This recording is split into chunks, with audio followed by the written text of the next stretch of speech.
Hi, it's Tony Ant News. I wanted to do a couple of videos about the new government. Where do we start? Right, energy.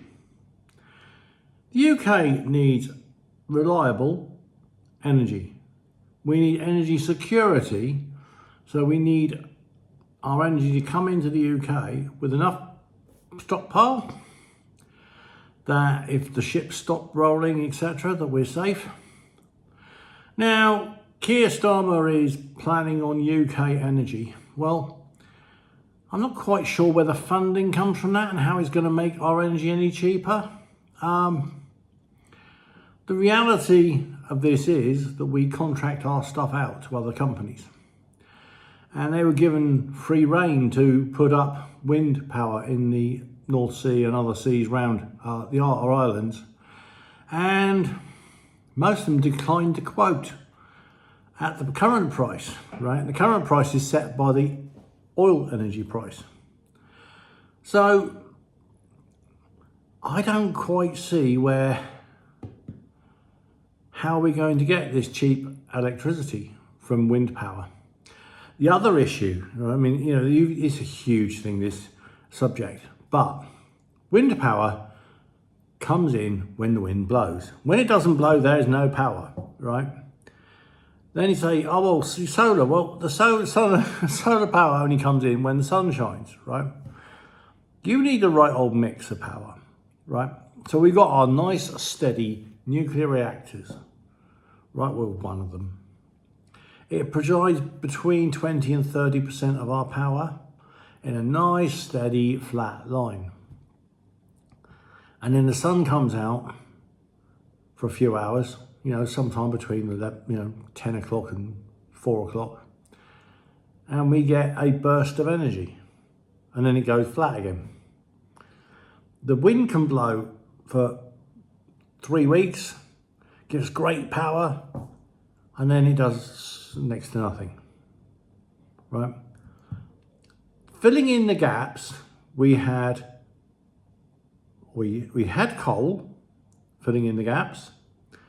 We virtually shut all of that down, and they had to keep one plant running just to keep the lights on. And we had gas-powered CGGT, which is basically gas turbines.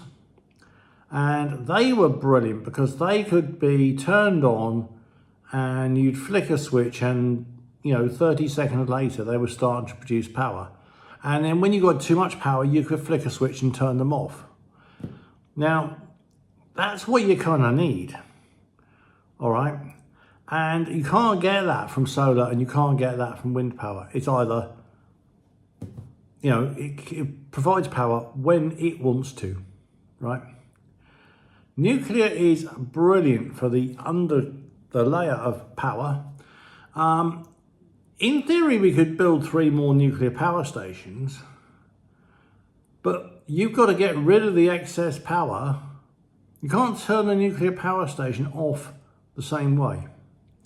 So, the only other way to make nuclear work is to have some huge energy storage solution, right? So the best way for that is hydrogen power, where you use the spare electricity to make hydrogen. And then when you've got a shortage of power, you use a hydrogen to make electricity. The cost of these two projects is enormous, right? So firstly, the planning and implementation of nuclear is probably on the 10 to 15 years range.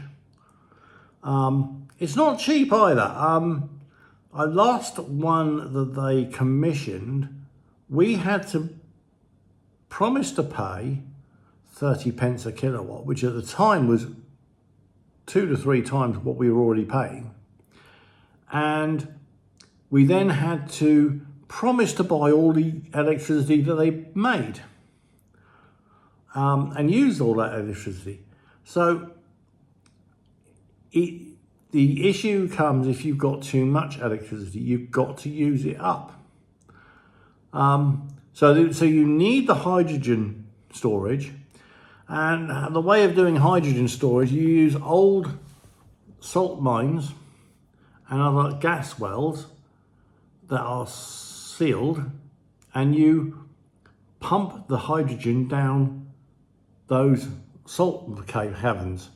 Now, there are some very good proposals for salt caverns in Dorset, down by Portland.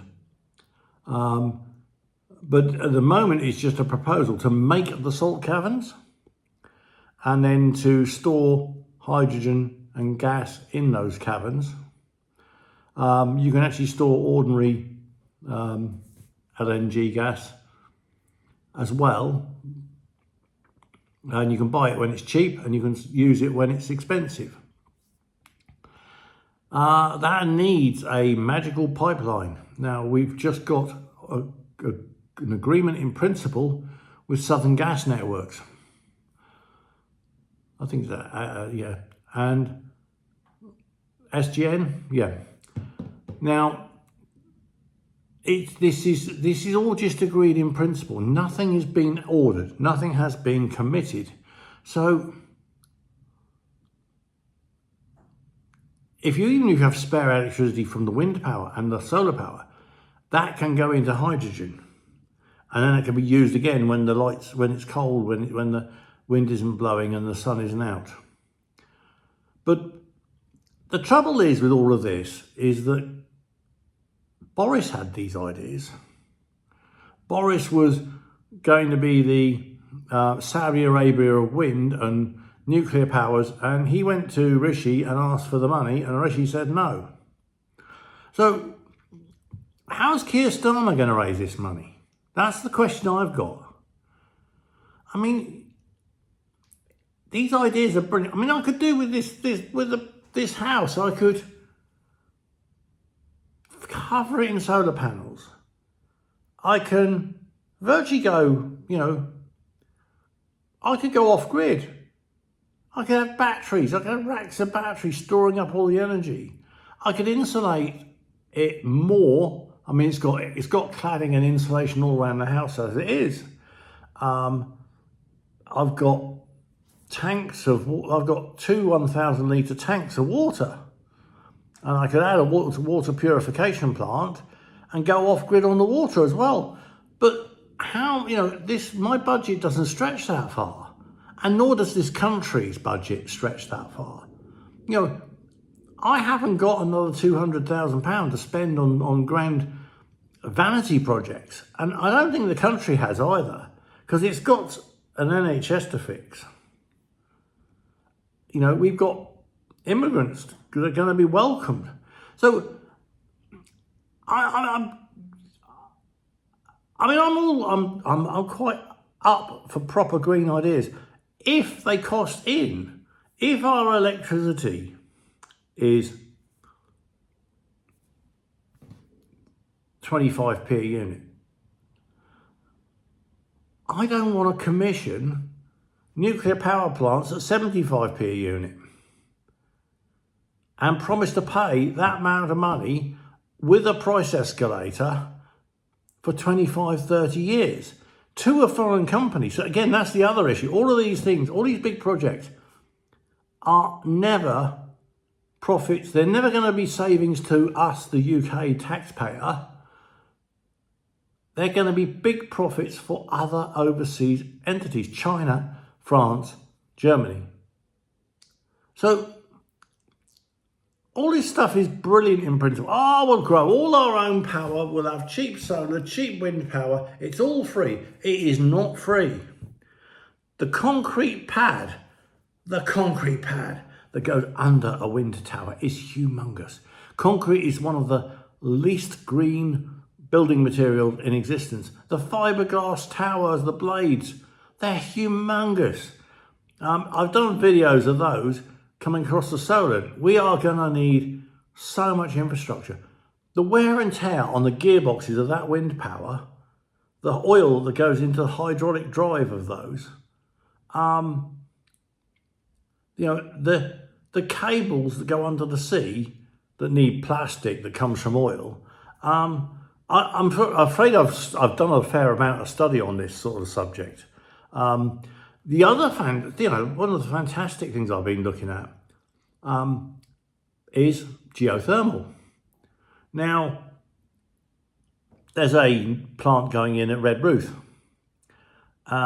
They've drilled down a hole and they've got to some warm rocks, but they've set off some earthquakes and more, 10 times the volume of magnitude that they shut down the fracking in Blackpool.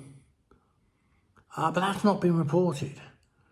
And then we've had a geothermal experiment in Southampton. Nobody knows about it. There is a huge geothermal plant. So in the 60s, the 70s, they drilled for oil in a number of places in the south coast, on the Weald Basin, and it's an extension of the Weald Basin, basically.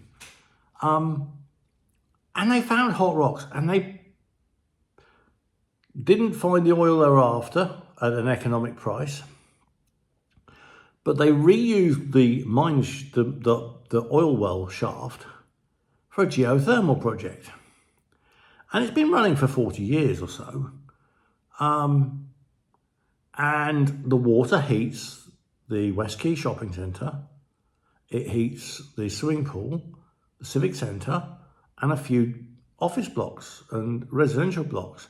It's a district heating system, right? And it's brilliant, but it's not economic to do, all right? It's